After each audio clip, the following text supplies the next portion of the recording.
Para cuestiones de prototipado, experimentación o simplemente mantener un diseño minimalista, Babylon.js nos proporciona una clase para construir objetos, el cual se llama Mesh Builder. Antes que nada, necesito crear una luz. En el siguiente capítulo abordaremos más ese tema, pero es necesario definirla. Aquí lo que estoy haciendo es definir una hemispheric light, la cual la llamo light. Lo ubico en el vector de posición 1 en X, 1 en Y y 0 en Z.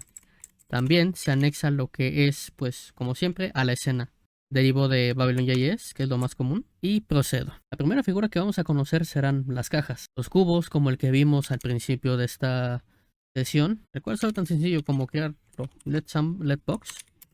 Vamos a hacer uso del Mesh Builder. En este caso, para poder crearlo, pues necesitamos de su método correspondiente. Vamos a llamar a createBox. Y necesita los siguientes parámetros. Lo de siempre, un nombre. Lo siguiente, un alto y un ancho. En este caso, vamos a definir en 0.5, width en 0.5 y la profundidad de nuevo en 0.5. Como siempre, lo anexamos a la escena. Con un pequeño extra lo voy a abordar en la posición -2 en X, 0 y 0 en Y y Z. Guardamos cambios y comprobamos funcionamiento. Podemos notar que pues tenemos aquí a nuestro cubo, sus dimensiones y demás. Le podemos añadir colores, materiales, etc. Lo abordaremos en próximos episodios. El otro objeto que podemos utilizar serán las esferas. Let Sphere. De nuevo, hacemos uso de el Mesh Builder, le decimos vamos a crear una esfera. Nos pide simplemente un diámetro, el cual lo definiré en 0.5. Una de las cosas más interesantes es que podemos manipularlo muchísimo más que en cualquier otro engine.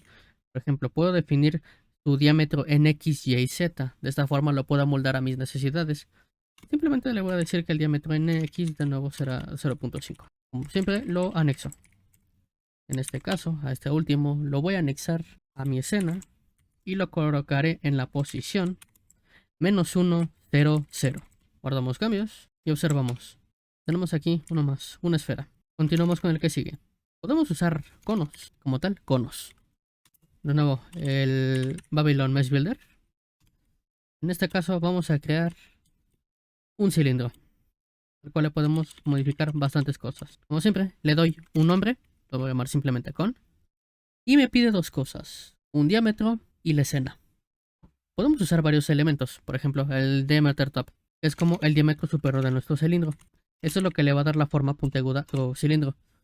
El diameter bottom, el cual lo vamos a definir como 0.5. Este será el ancho de la parte baja. Le podemos dar lo que es el tessellation, que es una forma de decir, de referirnos a la resolución en polígonos de nuestro objeto. Y pues también le podemos definir un alto. Height. Lo dejo en 0.5. Como siempre, lo anexo a mi escena. Y lo ubico en la posición simplemente 000. Guardo cambios. Listo. Ahí tenemos a nuestro cono hecho a partir del creador de cilindros.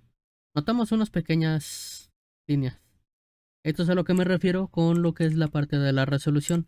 A mayor número de tessellation, nuestro cono se verá muchísimo más definido. Vamos a quitarle el diámetro top. Vamos a darle una forma completamente de cilindro.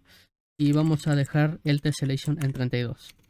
Ya que de esta manera observaremos que nuestro cilindro no solamente se encuentra completo, sino además muchísimo más definido. Ahora vemos que ya no cuenta con esas líneas grises con las que contaba nuestro cono. Esto es gracias al tessellation. Lo podemos apreciar de una forma más fina.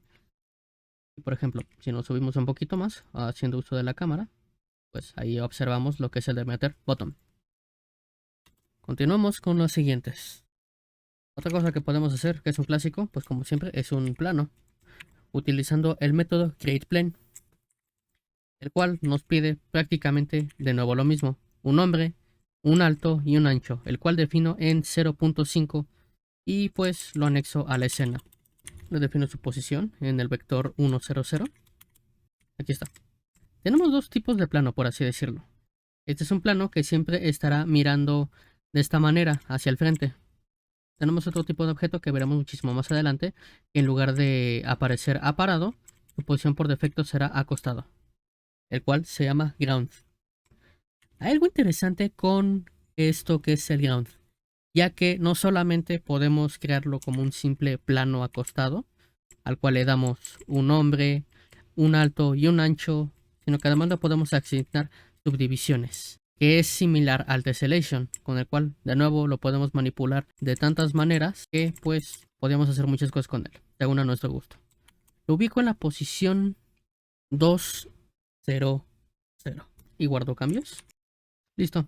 Observamos cómo este, en lugar de aparecer parado, como lo son los planos, este aparece completamente acostado sobre el eje Z. Vamos a seguir con otro, muy interesante, que es la cápsula. Es muy parecido al cilindro, ya que al igual que a lo que es el diameter top, igual se lo podemos asignar aquí. Aquí simplemente necesitamos asignarle una orientación. Puede aparecer hacia el frente, hacia atrás, hacia muchas posiciones. Por defecto, aquí lo tengo como vector 3up. Le asigno un radio de 0.25 y una altura de 0.75 unidades. Lo ubico en la posición 0, 1, 0. Yo modifico lo que es el vector de orientación. Esto podría aparecer acostado hacia la izquierda, hacia la derecha o hacia el fondo. Lo podemos manipular de muchas formas, como lo había mencionado, entre ellos el diámetro bottom. Continuamos con otro, el cual será el disco.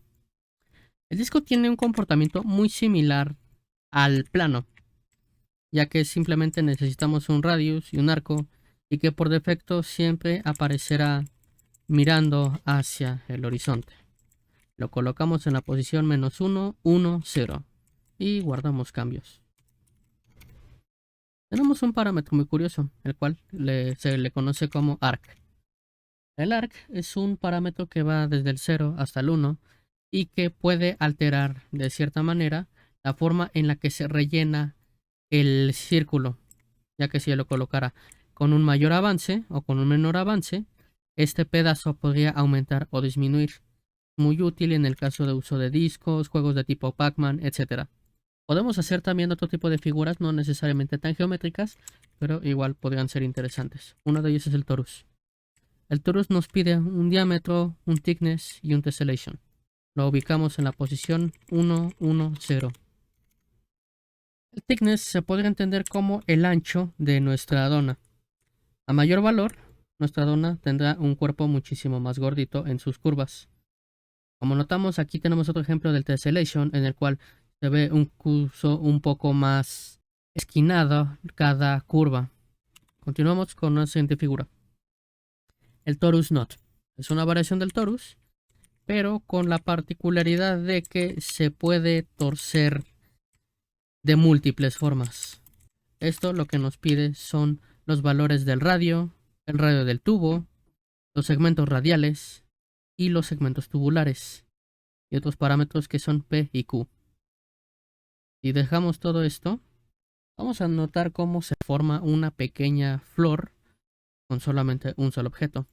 Ubicamos este objeto en la posición 2, 1, 0.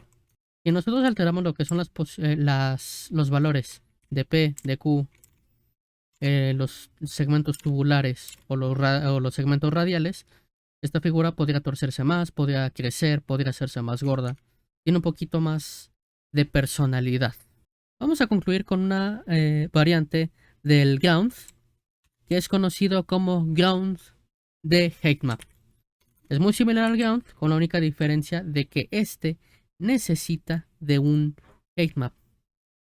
Un height-map se podría entender como un simple imagen con la cual podemos generar un terreno a partir de esta. Por ejemplo, aquí tengo esta imagen en blanco y negro, donde entre más negro será menor altura, y los segmentos en blanco, entre más blancos sean, la altura será muchísimo más alta.